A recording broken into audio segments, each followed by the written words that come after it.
भरतपुर थाना मेजर गुरबंश सिंह बांधवी अंकिता प्रधान को दि जाइथिबा निर्यातना अभियोग आधार में राजरास्ता बंद करिबो बीजेडी। सेप्टेम्बर 24 रे 6 घंटा पई बीजेडी राजरास्ता बंद करिबो। रविवार प्रेसमिट रे वरिष्ठ बीजेडी नेता देवी प्रसाद मिश्र एही सूचना दैछंती।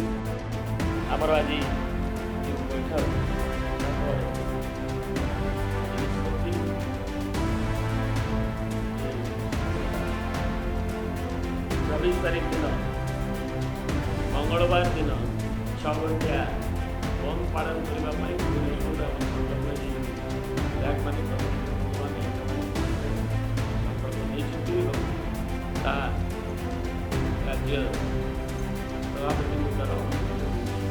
देवी मिश्रा कहते आम मातृशक्ति भूलुंठित होईछि। घटना को चापी देबाकू उद्यम होइथिला, तेणु घटनार न्यायिक तदंत दाबी करा जायछि।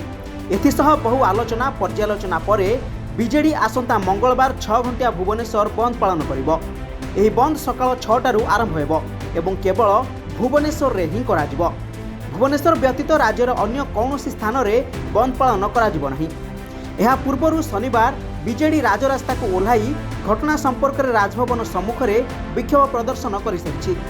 सेहीपरि भरतपुर थाना घटना संपर्क में राष्ट्रपति उद्देश्य एक स्मारक पत्र पठाई BJD. Bureau report, mobile news 24x7।